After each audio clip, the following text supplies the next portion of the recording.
मीरा शादी करके मेहता परिवार में आई थी। सब कुछ बहुत अच्छा चल रहा था।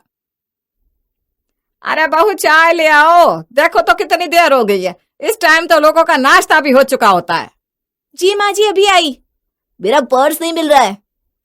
भाभी मुझे नाश्ता दे दो, भूख लग रही है। अरे बहू कितना भाग भाग कर काम करेगी, तुम लोग खुद अपना काम कर लिया करो। निधि, तुम अपना खाना खुद ले लो। नहीं पापा, मैं कॉलेज के लिए रेडी हो रही हूँ। अब मैं किचन में नहीं जाऊंगी। मेरे कपड़े खराब हो गए तो भाभी को काम करने की स्पीड बढ़ानी चाहिए ताकि किसी को भी देर ना हो। मैं तो पूरी कोशिश करती हूँ जितना हो सके उतना जल्दी करने की। ये लो निधि, तुम्हारा नाश्ता। देखो नीलम, तुम्हें एकदम हीरे जैसी बहू मिली है। एक पैर पर दौड़ दौड़ कर सारे काम टाइम पर कर दिए। अरे इसमें हीरे वाली कौन सी बात है? सभी बहुओं को ऐसे ही काम करना चाहिए, चुस्ती फुर्ती से। और भूल गए क्या, अपने टाइम में मैंने भी तो ऐसे ही काम किया है, एक पैर पर भागते हुए। अरे हाँ भाग्यवान, मैं कहाँ कुछ बोल रहा हूँ, तुम तो एक्सप्रेस की तरह काम करती थी। मीरा को तारीफ सुन के अच्छा तो लगा, लेकिन पूरा दिन भाग भाग के काम करते हुए उसके मन में एक सवाल आ जाता है, क्या ये सच में मेरा परिवार है, या फिर मैं सबके लिए काम करती हूँ इसलिए ये सभी मुझसे खुश रहते हैं। अगर किसी दिन मैंने काम को मना कर दिया तो क्या यही लोग मुझसे इतने ही प्यार से बात करेंगे। शाम के वक्त मीरा सभी के लिए खाना लगा रही थी। बहू, तुम सभी के साथ डिनर कर लिया करो। जी पिताजी, बस खाना लगा दो। ये कहकर मीरा डिनर टेबल पर सभी के लिए खाना लगा देती है और खुद भी डिनर करने के लिए बैठ जाती है। सभी लोग खाना शुरू करते हैं, लेकिन तभी अजय कहता है, मीरा, वो मिर्च का अचार ला दो, आज अचार खाने का मन कर रहा है। मीरा अचार ला कर देती है कि तभी निधि कहती है, भाभी मुझे दही और चीनी दे दो ना, आज मुझे दही खाने का बहुत मन है। अभी लेकर आती हूँ। मीरा दही लाकर निधि को देती है और अपना खाना प्लेट में निकाल ही रही होती है कि उसकी सास नीलम कहती है, अरे बहू, तूने सलाद में नींबू तो डाला ही नहीं, जाकर नींबू ले आ। मीरा नींबू लाकर सलाद में डाल देती है और इस बार डिनर टेबल पर नहीं बैठती। अरे मीरा, बैठकर खाना खाओ, ऐसे क्यों खड़ी हो? बार बार खाने की टेबल से उठना अन्न का अपमान होता है, तो आप लोग खा लो आराम से, उसके बाद मैं खा लूंगी। बहू, अगर तुम टेबल पर सबके लिए सामान रख देती तो तुम्हें बार बार उठकर नहीं जाना पड़ता ना। नीलम की बात सुनकर मीरा दुखी हो जाती है कि इतना काम करने के बाद भी उसकी सास उसको ही ताना दे रही है। खाने के बाद सभी लोग सोने चले जाते हैं। कुछ देर बाद मीरा भी अपने कमरे में जाती है, जहां वो अजय से कहती है, सुनिए जी, एक बात तो बताओ। अब पूछो। अगर कल को मुझे कुछ हो गया तो क्या तुम दूसरी शादी कर लोगे? अरे तुम ये सब क्या बकवास कर रही हो? अरे बताओ तो। नहीं तो, और वैसे भी मैं तुम्हें कुछ होने ही क्यों दूंगा। अगर फिर भी कुछ हुआ तो तब भी मैं कभी किसी और से शादी नहीं करूंगा। पक्का? प्रॉमिस? अरे हाँ बाबा। कुछ देर बात करते करते अजय सो जाता है। तब मीरा अपनी एक सहेली सुमन को फोन करती है। मीरा, आज बहुत दिनों बाद तूने कॉल किया, सब कुछ कैसा चल रहा है? हाँ यार, सब ठीक ही है। क्या हुआ? तेरी बातें तेरी आवाज से अलग क्यों लग रही है? कुछ बात है क्या? बता मुझे। मीरा सुमन को अपने ससुराल की सभी बातें बता देती है जो उसके मन में थी। क्या तुझे भी ऐसा लगता है कि मेरे ससुराल में कोई मुझे प्यार नहीं करता? बस ये सब लोग ऐसा दिखावा कर रहे हैं क्योंकि मैं सबके काम कर देती हूँ। देख, ये तो मुझे नहीं मालूम, लेकिन अगर तुझे सच जानना है तो उसके लिए मैं तुझे एक आइडिया दे सकती हूँ। हाँ तो बताना, क्या आइडिया है? तू अपनी याददाश्त भूलने का नाटक कर और फिर देख कौन तेरे बारे में क्या सोचता है। आइडिया तो तेरा अच्छा है। ठीक है, अब कल से होगा मेरा मिशन ससुराल का प्यार शुरू। अगले दिन मीरा छत से कपड़े लेकर नीचे आ रही थी, तभी उसे सुमन की बात याद आ जाती है। अरे आज तो मुझे याददाश्त जाने का नाटक करना था। अरे बहू, वहां खड़े खड़े क्या सोच रही है? जल्दी से कपड़े लेकर नीचे आ, नाश्ता बनाने में देर हो रही है। अरे मीरा, कहाँ हो तुम? मेरी टाई नहीं मिल रही है। मीरा तुरंत ही पैर फिसलने का नाटक करती है और सीढ़ियों से नीचे गिर जाती है। लेकिन मीरा ने तो ये सोचा ही नहीं कि नाटक में ही सही, अगर वो नीचे गिरेगी तो चोट तो लगेगी ही। और मीरा के साथ भी वही हुआ। जैसे वो नीचे गिरी, उसका सर सच में जमीन से टकरा गया और मीरा को सर में चोट लग गई। अजय ने तुरंत डॉक्टर को बुलवाया और डॉक्टर ने कहा, फिलहाल तो ये ठीक है, चोट काफी गहरी लगी है, बाकी होश में आने के बाद मुझे बुला लेना। ऐसा कहकर डॉक्टर वहां से चले जाते हैं। मीरा को कुछ देर बाद होश आ जाता है। वो देखती है कि उसको नाटक के चक्कर में सच में ही चोट लग गई है। अब चोट तो लग ही चुकी है, क्यों ना इसका पूरा फायदा उठाया जाए। मीरा इस बारे में सोच ही रही थी कि तभी अजय उसके कमरे में आता है। मीरा, तुम्हें होश आ गया, अच्छा हुआ। ठीक हो ना अब? कौन हो तुम और मेरे कमरे में क्या कर रहे हो? जाओ यहाँ से वरना मैं शोर मचा दूंगी। अरे ये क्या बोल रही हो तुम? बचाओ बचाओ कोई मुझे। मीरा की चीखने की आवाज सुनकर सभी लोग उसके कमरे में जाते हैं। अरे क्या हुआ? तुम ऐसा क्यों चीख रही हो? ठीक तो हो ना तुम? कौन हो आप लोग? मोहन तुरंत ही डॉक्टर को बुला लेता है। डॉक्टर चेक करने के बाद बताते हैं, लगता है इस चोट का असर आप बहू की याददाश्त पर हुआ है और वो अभी आप सभी को भूल चुकी है। फिलहाल आप उसे कुछ भी याद दिलाने की कोशिश मत करना। अरे लेकिन हम उसको क्या बोले कि वो हमारे घर में क्यों है और हम लोग कौन है? ये आप लोग सोचो, बस इतना याद रखना कि उसको अभी सच मत बताना, वरना उसका ब्रेन लोड नहीं ले पाएगा और मीरा को कुछ भी हो सकता है। डॉक्टर के जाने के बाद सभी लोग मीरा के कमरे में जाते हैं और कहते हैं, बेटा तुम हम लोगों से डरो मत। तुम्हारे मम्मी पापा काम की वजह से बाहर गए हैं और जाने से पहले वो उनके ही दूसरे घर में यहाँ छोड़ गए ताकि तुम आराम से रह सको। अच्छा, तो आप लोग हमारे घर की देखभाल करने वाले हैं? देखभाल हम लोग? अब हाँ हाँ, बिल्कुल सही कहा तुमने बेटा। भाग्यवान, थोड़ा चुप भी रहो अभी। और ये बाकी के लोग यहाँ क्या करते हैं? ये है मेरा बेटा अजय, ये इस घर का माली है, और ये मेरी बीवी नीलम, ये रसोइया है, बहुत अच्छा बनाती है ये। क्या बोले? अरे मतलब खाना अच्छा बनाती है ये। मेरी इतनी हिम्मत कहाँ जो तुम्हें कुछ बोल सकूं। और वो लड़की कौन है, लापूसी शक्ल की? क्या बोला आपने? मुझे लापूसी कहा? पापा देख रहे हो ना आप? ये मेरी बेटी है निधि, ये घर के छोटे मोटे सारे काम करती है। क्यों बेटा, सही कहा ना मैंने? हाँ हाँ, सही कहा आपने पापा। ऐसा कहकर निधि वहां से पैर पटकते हुए चली जाती है। तेवर तो देखो इसके, ऐसा लग रहा है घर की मालकिन यही है। बेटा अब तुम आराम करो, कुछ चाहिए होगा तो बता देना। ऐसा कहकर सभी मीरा के कमरे से बाहर आ जाते हैं। तुम्हारा दिमाग खराब है क्या? है क्या क्या बक रहे थे तुम उस मीरा के सामने? मेरा बेटा माली और मैं रसोइया। तुम लोग पागल हो क्या? डॉक्टर ने अभी क्या बोला भूल गई? मीरा की याददाश्त जा चुकी है, उसे कुछ याद नहीं है। अगर हमने उसको ये बताया कि वो इस घर की बहू है तो वो याद करने की कोशिश करेगी, और फिर कुछ हो गया उसको तो सोचा है तुमने? अरे हाँ, सही कह रहे हो आप, मैंने तो ये सोचा ही नहीं था। हाँ माँ, जब तक मीरा को कुछ याद नहीं आ जाता हमें ऐसे ही माली और रसोइया बनकर रहना होगा। क्या नाटक है ये? मुझे अब घर के काम करने पड़ेंगे? अरे जब तक तेरी भाभी ठीक नहीं होती तब तक तो करने पड़ेंगे ना। सभी की बातें मीरा अपने कमरे से सुन रही थी। अरे वाह, मैंने जैसा सोचा था ये तो उससे भी ज्यादा अच्छा हो गया। चलो कुछ दिन तो इसका फायदा उठाती हूँ। बहुत मजा आने वाला है। अगले दिन वो उठकर किचन में जाती है और देखती है कि खाने में कुछ बना है कि नहीं, जबकि उसके टाइम में तो इस वक्त सब नाश्ता कर लेते थे। मुझे पता ही था कोई कुछ नहीं करेगा। अब देखते जाओ मैं क्या करती हूँ। ऐसा कहकर मीरा वहां रखे बर्तन गिरा देती है। बर्तन गिरने की आवाज सुनकर वहां नीलम आ जाती है। अरे क्या हुआ? ये बर्तन क्यों बजा रही हो सुबह सुबह? आपको बात करने की तमीज नहीं है क्या? ऐसे कैसे मुझसे बात कर रही हो आप? माफ करना बेटा, इनकी तबीयत ठीक नहीं है। ठीक है, अभी तक खाना क्यों नहीं बना? आपको नहीं लग रहा कि ऑर्डर आपने थोड़ा देर से दिया है तो बनाने में टाइम लगेगा? देखो वो सब मुझे नहीं मालूम, आधे घंटे में मुझे खाना रेडी चाहिए मेरे रूम में। इतना कहकर मीरा किचन से बाहर निकल रही होती है कि तभी उसको चक्कर आ जाता है और वो गिरने वाली होती है, लेकिन मोहन उसको पकड़ लेता है। अरे अरे बहू, तुम ठीक तो हो? चलो तुम अपने कमरे में चलो। हाँ बस चक्कर आ गए थे अचानक ही, और बहू किसको कहा आपने? अरे बहू नहीं कहा इन्होंने।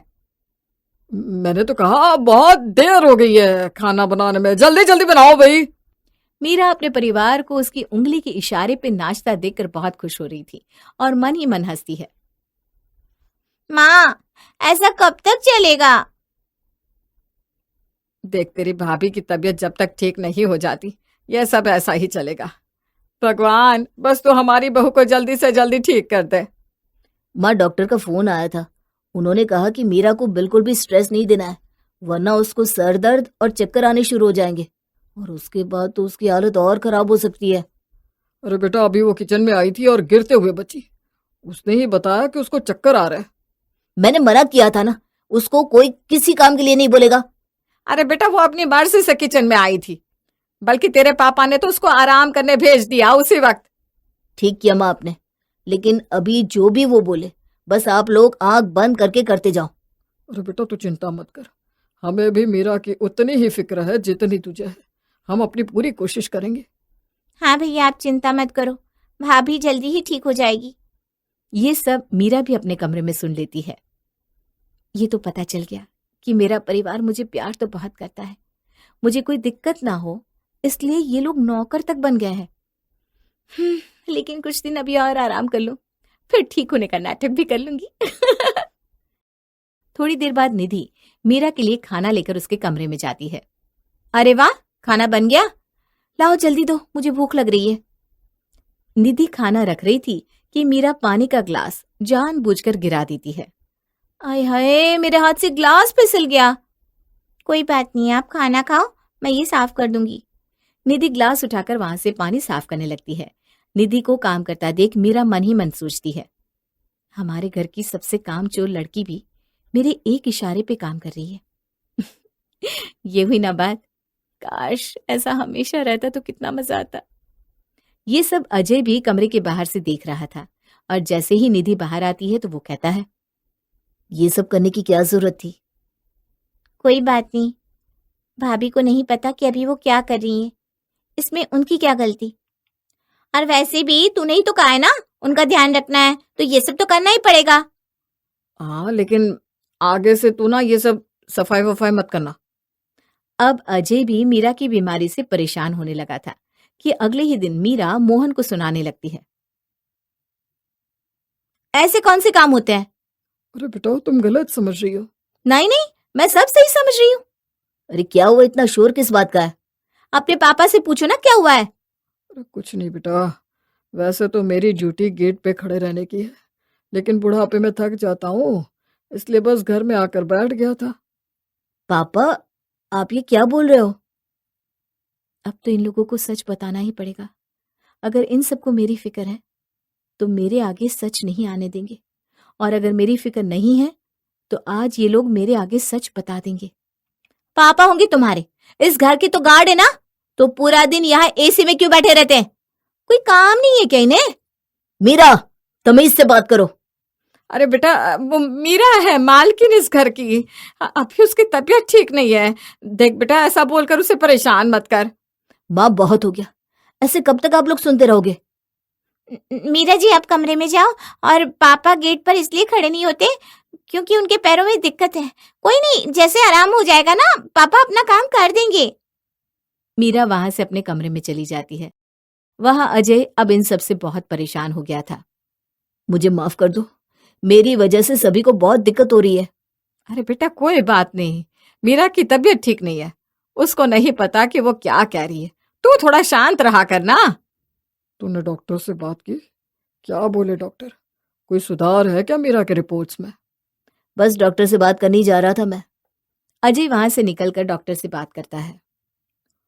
अजय, रिपोर्ट में तो दिखा रहा है कि मीरा के दिमाग में कोई खास चोट नहीं लगी है।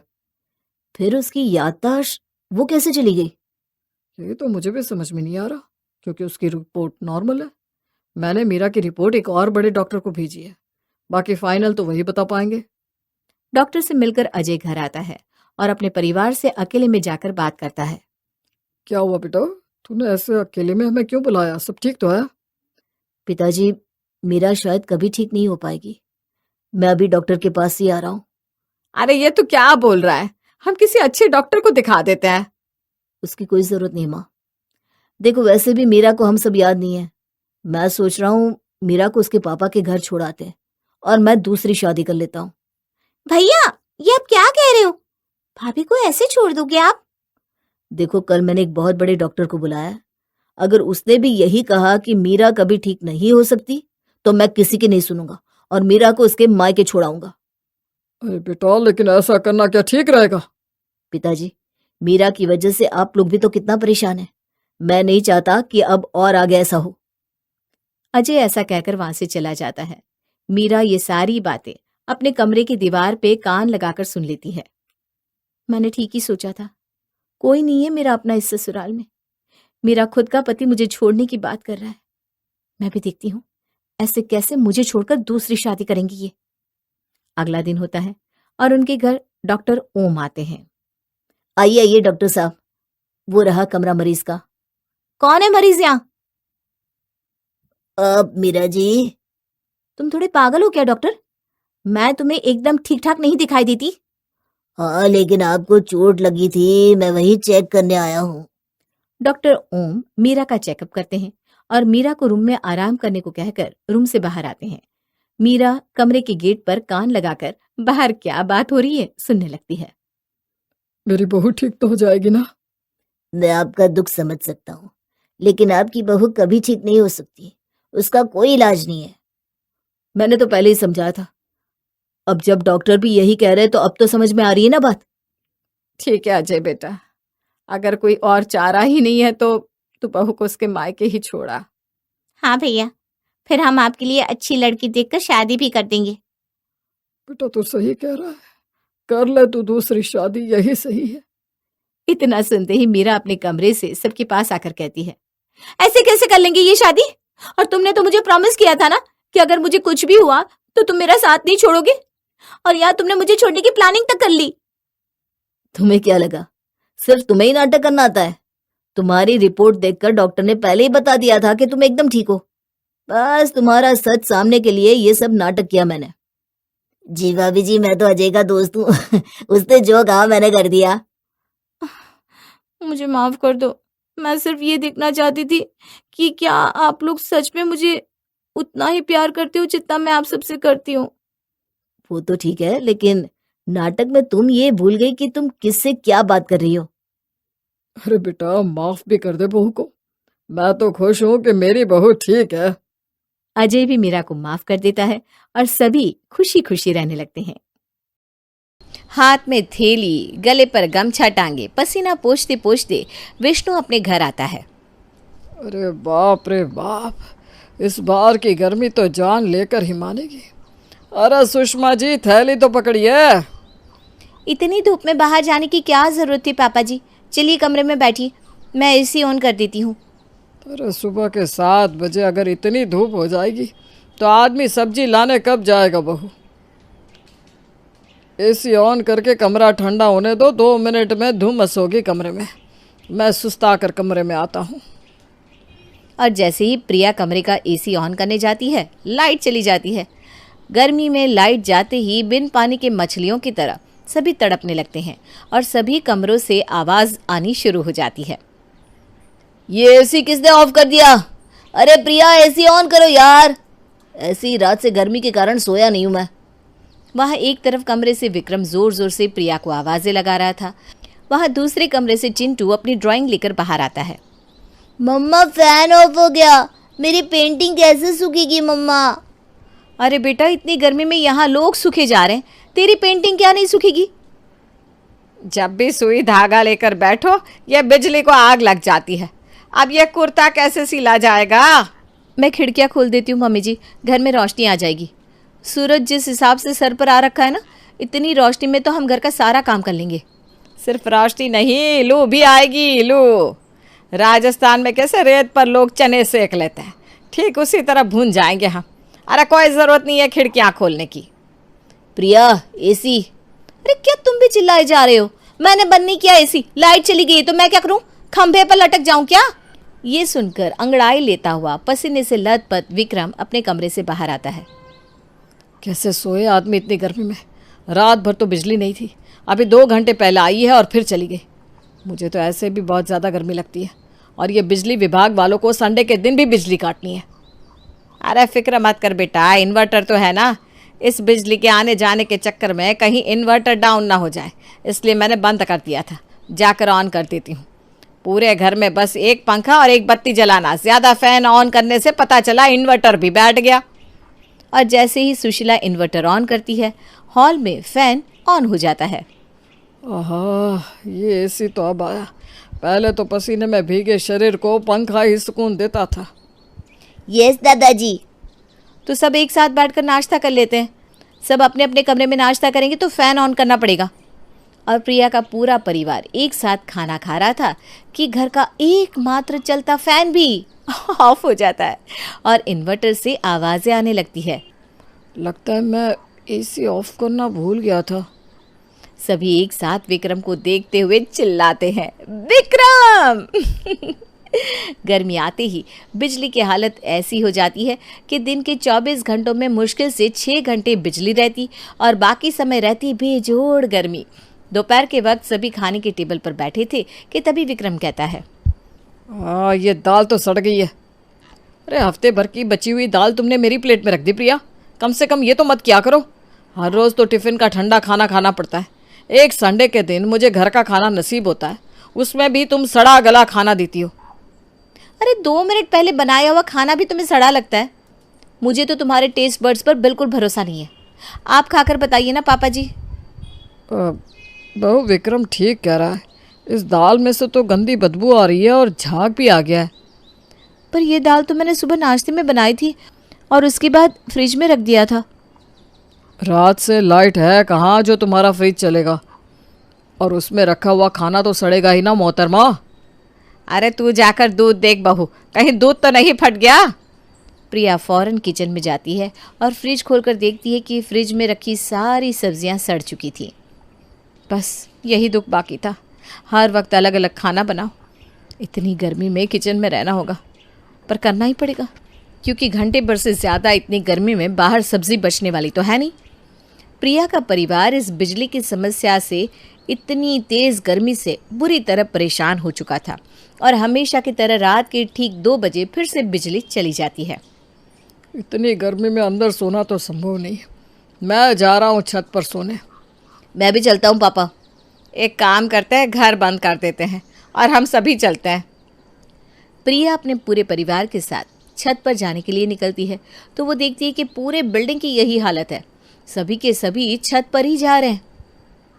अरे सुशीला, तू भी यहाँ? तेरे तो घर के सभी कमरों में एसी लगा हुआ है। बड़ी चौड़ी होकर घूमती थी तू, क्या हो गया अब? अरे सुशीला बहन, कैसी हो तुम? इस बार की गर्मी ने तो 10 सालों का रिकॉर्ड तोड़ दिया है। बाबा रे बाबा, परेशान हो गए हम तो। आप लोग तो आज छत पर आए हैं, हम सब तो पिछली 1 हफ्ते से यहीं सो रहे। पता नहीं अचानक बिजली को हुआ क्या है, टिकती ही नहीं।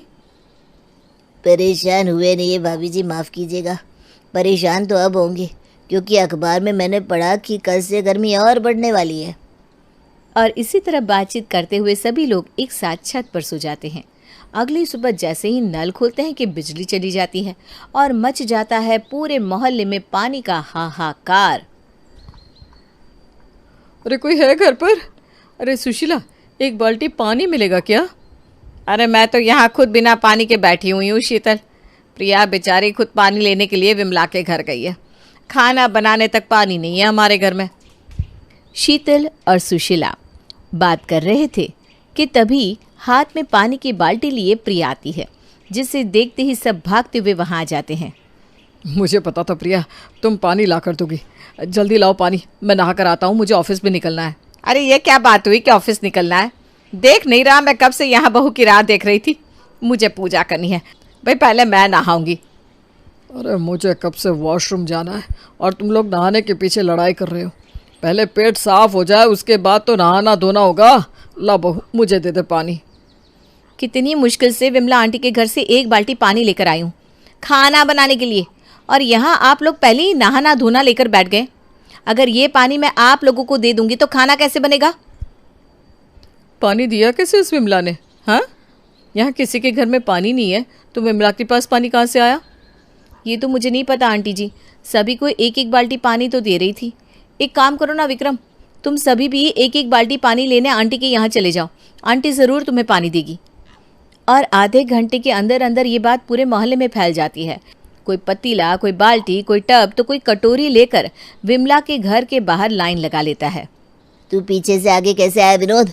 मैं बता दे रहा हूँ, मैं मुक्का मार दूंगा। मेरे पति को छुएगा और मैं तुझे छोड़ दूंगी क्या? बड़ा आया मुक्का मारने वाला। अरे भाई शांत हो जाओ, सब शांत हो जाओ। वो देखो विमला कुछ कह रही है। एक तो आप लोगों ने अपने घर पर पानी बचा कर नहीं रखा, यहाँ मैं आप सबको पानी दे रही हूँ तो आप लोग लड़ाई कर रहे हैं। फ्री में पानी मिलना बंद। ये क्या विमला, क्या तुमने घर को आश्रम बना रखा है? इनको पानी देना ही है तो अपने नए फार्म हाउस पर बुला कर दो। घर पर ये लाइन लगवाने की ज़रूरत नहीं है। और आप सब भी कान खोल कर सुन लीजिए, ये फ्री की सर्विस अब बंद होती है। अगर पानी चाहिए तो पैसे लगेंगे। छोटी बाल्टी का 200, बड़ी बाल्टी का 300, खाना बनाने का पानी 350। जिसे भी पानी चाहिए मेरे फार्म हाउस पर कूपन कटवाने पहुंच जाना। और ब्रिजबहन सोसाइटी के लोग सुबह सुबह निकल पड़ते हैं विमला के फार्म हाउस की तरफ। मोहल्ले वालों 5:30 बज गए, पानी लाने नहीं जाना क्या?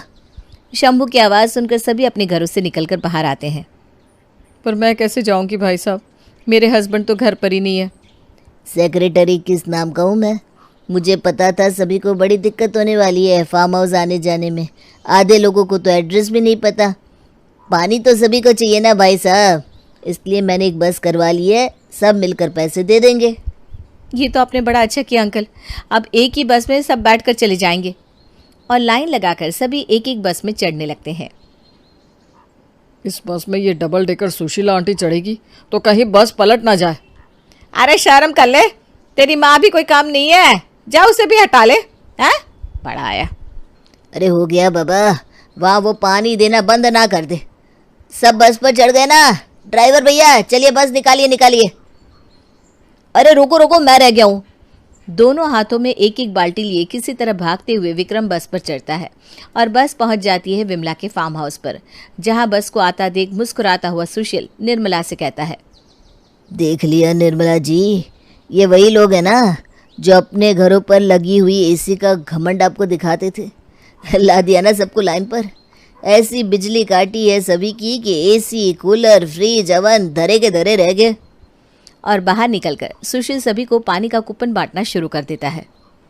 एक बात समझ में नहीं आ रही, अचानक एक रात में इस सुशील के पास इतने पैसे आए कहाँ से? घर पर एक कूलर नहीं है और पूरा का पूरा फार्म हाउस खरीद लिया। एकदम ठीक कहा अंकल जी, ये बात तो मुझे भी समझ में नहीं आई। पर मुझे लगता है विमला आंटी ने पैसे दबा कर रखे होंगे। कुछ लोगों की आदत होती है ना खुद को गरीब दिखाने की, और फिर एक बार में बड़ी सी प्रॉपर्टी खरीद कर बैठ जाते हैं। हमें देखिए, 9 से 5 की नौकरी करने के बाद भी हम रोज़ जाते हैं रेस्टोरेंट। उनके घर से आज तक किसी ने पानी पूरी पर पैसे खर्च नहीं किए, और आज सीधा फार्म हाउस खरीद लिया। अरे ये होता है असली बिजनेस माइंड। विमला के घर से पानी लेकर सभी अपने अपने घर के लिए निकल पड़ते हैं। बेकार में लफड़ा लग गया है, न पानी है न बिजली है। बिजली का तो पता नहीं पापा जी, पर जो पानी मिला है उतने में ही गुजारा करना पड़ेगा, उतने में ही नहाना, उतने में ही टॉयलेट भी जाना। और किसी को लूज मोशन हो तो वो क्या करेगा, है बता बहू? फिर वो तो उसकी किस्मत मम्मी जी। और हाँ, भूल के भी टॉयलेट का फ्लश कोई चालू मत कर देना भाई, वरना नल से जो 1-2 बूंद पानी आ रहा है वो भी बंद हो जाएगा, हाथ धोने भर भी पानी नहीं बचेगा। दोपहर में लाइट ना होने के कारण कोई न्यूज़पेपर लेकर तो कोई हैंड फैन लेकर खुद को हवा दे रहा था। तभी रसोई से प्रिया खाना बनाकर लाती है और सभी के सामने परोसती है। मम्मा मुझे ये सब नहीं खाना, आज तो आप पाव भाजी बनाने वाले थे ना। अरे बेटा, यहाँ पीने का पानी नहीं बचा है, खाने में कितना पानी बर्बाद करती, ऊपर से अगर कुछ बनाती भी तो एक्स्ट्रा बन जाता और उसे फ्रिज में रखना पड़ता। लाइट नहीं है ना बेटा, तो फ्रिज भी तो चालू नहीं हो रहा, तो मैंने सोचा फ्रूट्स ही काट कर ला दूँ। अब इससे तुम लोगों को पानी भी मिल जाएगा और खाने का खाना भी हो जाएगा, और मसाले के लिए मैंने काला नमक भी तो दिया है। चलो आराम से खाओ। हाँ बेटा। हे भगवान, अब लाइट दे दे वरना न जाने हमारा क्या होगा। किसी ने सही कहा था, जल ही जीवन है। और इसी तरह कुछ और दिन निकल जाते हैं और फिर आता है सभी के घर बिजली का बिल। बिल आया है, ये सुनते ही सुशीला बिल लेने दरवाजे पर जाती है। शर्म नहीं आ रही तुम्हें? बिल देकर जा रहे हो? अरे बिजली थी कहाँ जो उसका बिल बनेगा? हम बिजली देते नहीं, तब तो 15,000 का बिल आया आपका आंटी जी। अगर बिजली दी होती तो लगता है पूरे जिले की बिजली आपने अपने घर में ही खपत कर ली होती। क्या 15,000 का बिल? अरे इस महीने तो मेरा एसी ऑन भी नहीं हुआ, एसी क्या पंखा भी नहीं चला है। अरे 15,000 का बिल? मजाक समझा है क्या? शायद 150 रुपये का होगा, बाकी जीरो मिस प्रिंट में आ गए होंगे। तभी भागती हुई शीतल वहां आती है। अरे कोई घर पर है क्या? अरे इतनी बड़ी मैं तुझे सामने दिख नहीं रही हूँ क्या? है आंखों में अंधियारा छा गया है क्या तेरे? मेरे घर का बिजली का बिल देखेगी ना तो तेरी भी आंख के आगे अंधियारा छा जाएगा। अरे भाई 10,000 का बिल किसके घर पर आता है, वो भी उस महीने जब बिजली थी ही नहीं। एक तो बृजमोहन समिति के लोग तेज गर्मी से परेशान थे, ऊपर से उन्हें पानी के भी पैसे देने पड़ रहे थे, और इन सब में तड़का लगाने आ जाता है महीने का बिल जो कि इतना ज़्यादा था जिसे देखकर सभी सीधा सोसाइटी में मीटिंग बुलाने की सोचते हैं। शांति शांति, हल्ला मत कीजिए, बेकार में आप लोग चीखेंगे और आप लोगों को प्यास लगेगी। और पीने का पानी का रेट 500 कर दिया है विमला जी ने। अरे पूरे 1 हफ्ते से इसी लुंगी में हूँ मैं। शर्ट कौन पहने इतनी गर्मी में, और शर्ट पहनो तो उसे धोने भी निकालना होगा। ये तो हालत है, ऊपर से 15,000 20,000 बिजली का बिल आ रहा है। कैसे भरेंगे हम बिजली का बिल? वही तो अंकल, मुझे तो ऑफिस से घर आने का मन ही नहीं करता। कल रात तो मैं बाहर कार में ही सोया हूँ एसी चलाकर। क्या ही करूँ, नींद पूरी नहीं होगी तो ऑफिस जाऊँगा कैसे? ऊपर से ये बिजली का बिल। मुझे तो लग रहा है सोसाइटी के मीटर में ही कोई गड़बड़ी है, वरना इतना बिल कैसे आ सकता है? अरे कोई गड़बड़ी नहीं है सोसाइटी के मीटर में, मैंने कल ही मीटर चेक करवाया था। अब तुम लोग एसी चलाओगे तो क्या होगा? भूल गई आप सुशीला जी, किस तरह मेरे घर आकर अपने एसी का गुणगान करती थी आप? और तू शंभू, तूने भी कम हमारे घर पर आकर हमें नीचा नहीं दिखाया। देखो हमारे घर तो इतनी फैसिलिटी है नहीं, हमारा बिल तो 500 का आया है। अब तो लगता है सरकार ने एसी लगाने पर भी बिजली का बिल काटना शुरू कर दिया। और अच्छी खासी डिस्कशन के बाद भी इस प्रॉब्लम का कोई सोल्यूशन नहीं निकलता और मीटिंग खारिज कर दी जाती है। मुझे नहीं लगता कि इन मीटिंग से कोई फ़ायदा होने वाला है। आप सब अपने अपने दिमाग में इस प्रॉब्लम का उपाय सोचिए। आज के लिए इस मीटिंग को यहीं बर्खास्त करते हैं। तभी पुलिस की गाड़ी की आवाज़ सोसाइटी में आती है और एक एक कर पुलिस वाले सोसाइटी के मीटिंग हॉल में पहुंचते हैं। अब में से सुशील कौन है? आपके फार्म हाउस पर रेड पड़ चुकी है। मेरे फार्म हाउस पर रेड कैसे हो सकता है? विदेश में घूम घूम कर लोगों के खाते लूटते हो, उस पैसों से फार्म हाउस बनाते हो और कहते हो रेड कैसे पड़ सकती है? तुम्हारी सारी प्रॉपर्टी जब्त कर ली गई है। अरे नहीं नहीं सर, वो फार्म हाउस मेरा नहीं है, वो तो किसी सुशील का है जो विदेश में घूमता रहता है। जब मुझे पता चला कि उसका फार्म हाउस खाली है तो मैंने दिमाग लगाया और अपने मोहल्ले वालों की बिजली काटनी शुरू कर दी ताकि बिना बिजली के किसी के घर पानी ना पहुंच पाए। और फिर मैंने उसके फार्म हाउस से लोगों को पानी देना शुरू किया और अच्छा खासा पैसा कमा लिया। आपको चाहिए तो मेरे पानी से कमाए हुए पैसे वापस ले लीजिए, पर मुझे इन चीज़ों में मत फंसाइए साहब। ये लो प्रिया, हो गया बत्ती गुल होने का प्रॉब्लम सॉल्व। डरिए मत सुशील जी, मैं कोई पुलिस वाला नहीं हूँ। मुझे तो यहाँ प्रिया ने बुलाया था, मैं तो एक थिएटर आर्टिस्ट हूँ। ये सब तूने क्यों किया सुशील? तो ये करते भी क्या? आप सब मिलकर हमारा मजाक उड़ाते थे। ये सब सुन सुनकर इनका मन एक दिन भर आया और हमने तुम सब से बदला लेने की सोची और ऐसा कर दिया। आपके कारण हम सबको बहुत प्रॉब्लम हुई है आंटी, पर गलती हम सबकी भी है, इसीलिए बिना किसी को ब्लेम किए हमें इस टॉपिक से आगे बढ़ना चाहिए। पर हाँ, सबके एक्स्ट्रा बिजली का बिल तो आपको ही भरना होगा, वरना ना मैं तेरे बिना नहीं रह सकता, तेरे पे मैं मरता हूँ। हाँ तो अब शादी कर लेते हैं, वैसे भी बहुत वक्त हो गया है हमें रिलेशनशिप में रहते हुए। अब मैं भी अपनी सहेलियों की तरह अपना घर बसाना चाहती हूँ। तो ठीक है, कल ही घर पर बात करते हैं। मैं अपने घर पर बात करता हूँ, तो अपने घर में बात करो। मुझे तो अपने घर में बात करने की हिम्मत ही नहीं हो रही। मेरे घर में किसी की लव मैरिज नहीं है, मैं पहली हूँ जो ऐसा करने जा रही हूँ। बात कैसे करूँगी मैं? अरे इतना क्या सोच रही हूँ, जब करना है तो करना है। तुम्हें क्या मेरे साथ नहीं रहना? तुम मुझसे प्यार नहीं करती हो क्या? मैं भी तो अपने घर में बात करने जा रहा हूँ ना। अरे तुम लड़के हो और वैसे भी ना तुम्हारे घर वाले बहुत कूल है। एक लड़की के लिए बहुत मुश्किल होता है अपने घर पर बात करना। ठीक है, तुम नहीं कर सकती हो तो मैं करता हूँ तुम्हारे पापा से बात। बोलो कब करूँ? नहीं नहीं नहीं नहीं, तुम मत करो, मैं करती हूँ बात सबसे। थोड़ा वक्त दो ना मुझे। 10 साल का वक्त कम था क्या? अब और वक्त नहीं दे सकता मैं, आज ही बात करनी होगी तुम्हें। यार तुझसे समझते नहीं हो, मैं तेरे बिना नहीं रह सकता हूँ। तू मेरे नाल प्यार नहीं कर दिया। नैना की आंखें भर जाती है। वो गगन के गले लग जाती है और धीरे से कहती है, गगन मैं आज ही अपने घर में बात करती हूँ। मैं तुमसे बहुत प्यार करती हूँ, बहुत बहुत बहुत। तुम कभी ऐसा मत पूछना कि मैं तुमसे प्यार नहीं करती हूँ क्या। अरे पगली, ये तो बुरा मान गई। गगन और नैना खा पीकर अपने अपने घर चले जाते हैं। रात को दोनों अपने अपने घरों में शादी की बात करते हैं। एक तरफ नैना अपने घर वालों को सब कुछ बताती है तो दूसरी ओर गगन अपने घर में सबको सब कुछ बता देता है। पापा मैं गगन के अलावा किसी और से शादी नहीं करूँगी।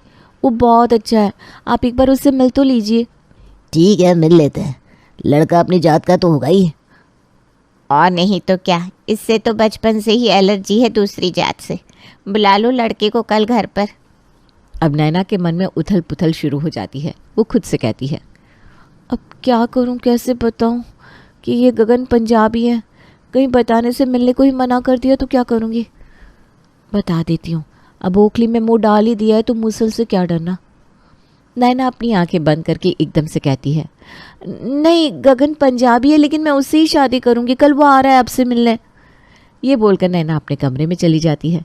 मनीषा अपने माथे पर हाथ रखकर कहती है, कहाँ हम बनिया, कहाँ वो पंजाबी। इस लड़की को क्या हो गया है? उस लड़के ने कोई जादू टोना तो नहीं कर दिया? जादू टोना हो या जो भी हो देख लूँगा मैं, चिंता मत करो। नैना ने लड़के से मिलने को कहा है, हम मिलेंगे और लड़के में कोई ना कोई कमी निकाल कर इस शादी के लिए मना कर देंगे। हाँ तब ठीक है। उधर गगन कहता है, पापा जी मैनू नैना पसंद है। नैना मेरी आंखों में बस गई सी, मैं उसके नाल ब्याह करागा। अमनदीप ये सुनकर सोफे से उठ खड़ा होता है। गगन के कंधे पर हाथ रखकर कहता है, वाह मेरे पुत्र, आज तेनू साबित कर दिया कि तू मेरा ही पुत्र है। मैंने भी तेरी नाल प्रेम विआह किया सी। कब चलना है लड़की वालों के घर बात करना है? तूने तो हमारी टेंशन दूर कर दी कुड़ी देखने की। नैना नाम तो बड़ा चंगा है कुड़ी दा। अमनदीप इतना एक्साइटेड हो जाता है कि ज़ोर ज़ोर से ताली मारने लगता है। बेटा कल क्यों, अभी चलते हैं लड़की के घर। नहीं नहीं पापा जी, कल चलते हैं, एक दिन की तो बात है। हाँ जी कल चलेंगे, पाल खरीद लेंगे सुबह। बहू को पहली बार देखेंगे तो कम से कम कुछ तो देना होगा ना। तेरे पापा जी ना बहुत हड़बड़ाते हैं। जो तुसी ना मेरा दिल लूट लीता, मेरे दिल विच जोत जला दीता। मैं तेनू प्यार करदा, तेरे ऊपर मैं मरदा। तुसी ना चलो खा पीकर सोने चलते हैं, कल की तैयारी भी तो करनी है मैनू। एक तरफ सब कोई सोए रहते हैं, दूसरी ओर नैना और गगन को रात भर नींद नहीं आती। अगले दिन हरजोत सुबह पहले ही बाजार चली जाती है। फिर दोपहर में अमनदीप, हरजोत और गगन नैना के घर जाते हैं। जाते ही अमनदीप शंभू से कहता है, भाई साहब दोनों बच्चे एक दूसरे से प्यार करते हैं, तो अब इसमें हमारा क्या है? बिना सोचे हमें इन दोनों की शादी पक्की कर देनी चाहिए। बैठ के बात करते हैं। सब बैठते हैं। मनीषा चाय नाश्ता लगाती है। भाई साहब लीजिए, बहन जी बात तो होती रहेगी, पहले कुछ खाइए। हाँ अब तो सब लगा ही रहेगा। नैना से मिलना चाहते हैं हम। नैना आ जाएगी थोड़ी देर में।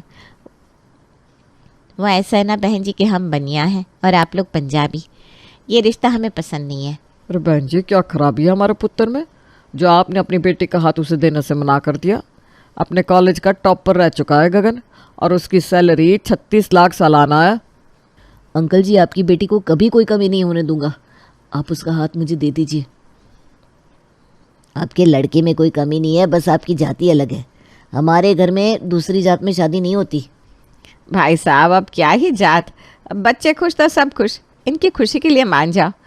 अपनी जात में आप अपनी बेटी की शादी करोगे तो ज़रूरी है क्या कि वो लड़का उसे अच्छे से रखेगा?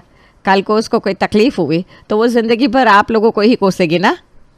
बात तो बहन जी सही कह रही है जी। वो बगल में अग्रवाल जी की बेटी है ना, वो ससुराल छोड़कर यहीं आकर बैठी है। सुना है लड़का कुछ कमाता नहीं था, शादी के वक्त पता नहीं चला। ठीक है तुम कहती हो तो ये रिश्ता मुझे मंजूर है। रिश्ता पक्का होने के बाद से अमनदीप की खुशी का ठिकाना नहीं रहता। वो अपनी खुशी जाहिर करने के लिए भांगड़ा करने लगता है। सब कुछ अच्छे से हो जाता है। गगन धीरे से अमनदीप से कहता है, पापा जी हो गया, अब शादी में भांगड़ा करना। हाँ भाई साहब, ओह भाई साहब, नहीं समझी जी, अब तो रिश्ता जुड़ गया है। अब शादी की बात कर लेते हैं, क्या है कैसे करना है, डेट शीट निकलवा लेते हैं। हाँ जी वो भी निकलवा लेंगे। भाई साहब मुझे एक बात कहनी है। अरे समदन जी, तुसी बेधड़क कहो जो कहना है। अब हम रिश्तेदार हैं और रिश्तेदारी में क्या हिचक। वो समझी जी, हम बनिया है और हमारे में पीना वीना नहीं चलता। हमारी बेटी की शादी में कोई दारू नहीं खुलेगी। समदन जी, हमारे में बिना दारू के कोई भी फंक्शन नहीं होता। बिना दारू के पार्टी को पार्टी ही नहीं समझते। अरे कोई बात नहीं, शादी में हम बिना दारू के काम चला लेंगे, बाद में फिर सबको अपने घर में पार्टी दे देंगे। पंजाबियों में नॉनवेज चलता है और हमारे घर में लहसुन प्याज भी नहीं बनता। शादी में हम तो भाई बिना प्याज लहसुन का खाना ही बनवाएंगे। बाराती नाराज हो जाएंगे, क्या इज्जत रहेगी हमारी। सब कहेंगे कैसी शादी की है। अरे कुछ नहीं होगा, शादी आपको जैसी करनी है करो। हम अपनी बहू को ले जाएंगे और अपने यहाँ ऐसी शानदार पार्टी देंगे कि लोग देखते रहेंगे। ठीक है तब। शादी पक्की ना समधन जी? हाँ जी, बच्चों की खुशी में ही तो अपनी खुशी है। नैना और गगन एक दूसरे को देखते हैं और शादी की खुशी उनकी आंखों से झलकने लगती है। समधी जी, शादी की डेट निकलवा कर हमें बताइएगा। अब हम चलते हैं। ठीक है जी। गगन और उसका परिवार वापस चला जाता है। अब एक एक करके गगन और नैना के घर वाले अपने रिश्तेदार और दोस्त यार को शादी के बारे में बताते हैं। मनीषा की बहन को जैसे ही पता चलता है कि नैना की शादी किसी पंजाबी लड़के से हो रही है तो वो कहती है, अब क्या यही देखना बाकी रह गया है? अब पंजाबियों की खातिरदारी करनी पड़ेगी। बहुत गलत जगह हाथ रखा है तुमने मनीषा। ये पंजाबी लोग खाते पीते हैं, शादी में पीकर तमाशा करेंगे। देख लेना तुम, पूरी बिरादरी में नाक कट जाएगी हमारी। अरे नहीं दीदी, वो बहुत भले लोग हैं। हम मिले हैं उनसे, उन्होंने कहा जैसे करनी है वैसे शादी करो। हम अपने हिसाब से वैसे ही शादी करेंगे जैसे हमारे में होती है, शुद्ध शाकाहारी खाना। अरे बाबा, तुझे अभी वो लोग सीधे लग रहे हैं। शादी में देख लेना तमाशा करेंगे, बाहर से दारू पी कर आएंगे। फिर क्या करेगी तू? हैं, बिना दारू के इन लोगों की एक छोटी सी पार्टी भी नहीं होती तो शादी कैसे होगी? देख लेना तू, हंगामा होकर रहेगा। मुझे क्या है, तेरी बेटी है, मुझे आना है, मैं आ जाऊंगी। मनीषा की बहन फ़ोन रख देती है। उधर हरजोत की एक सहेली उससे कहती है, यार हरजोत, तेरी इकलौती बेटी की शादी है और तुझे उन बनिया के अलावा और कोई नहीं मिला क्या? अरे नहीं नहीं, नैना बहुत सुंदर है और अपने गगन को पसंद है। शादी तो करनी थी तो उसकी पसंद से ही कर देते हैं सोचा। वो तो ठीक है, लेकिन इन बनियाओं की शादी में ना कोई मज़ा नहीं होता। ना शादी में कोई रौनक, ना नॉनवेज, ना कोई शराब, ना भांगड़ा। अरे क्या ही मज़ा आएगा ऐसी शादी में। ऊपर से सब इतना फीका और हल्का रंग पहनते कि पूछो मत, कोई जोश ही नहीं लगता। नहीं नहीं, ऐसा नहीं होगा, आराम से होगा सब। उनको जैसा करना है करे वो लोग पार्टी, हम यहाँ करेंगे एकदम जानदार तड़कता भड़कता जश्न। मुझे नहीं लगता ये शादी चलेगी। और लड़की में भी यही आदतें होंगी ना। शादी के बाद वो गगन को कहेगी ये मत करो वो मत करो, तुम लोगों की ज़िंदगी ख़राब हो जाएगी। ऐसे ही नहीं कहा है किसी ने कि शादी अपनी जात में ही करनी चाहिए। इधर हरजोत उधर मनीषा के मन में बातें घर कर लेती है। मनीषा शंभू से कहती है, पंडित जी से शादी की तारीख निकलवा लेते हैं। हाँ मैंने बात कर ली है, अगले महीने 25 तारीख शुभ है। समधी जी से बात कर लेता हूँ, बहुत काम करने बाकी है अभी तो। शंभू अमनदीप को फ़ोन करके कहता है, भाई साहब शादी की तारीख अगले महीने 25 तारीख की है, आप लोग अपने तैयारी कर लीजिए। अमनदीप कुछ कहता है उससे पहले अमनदीप की बहन कहती है, कौन से गुरुद्वारे से फेरे होंगे?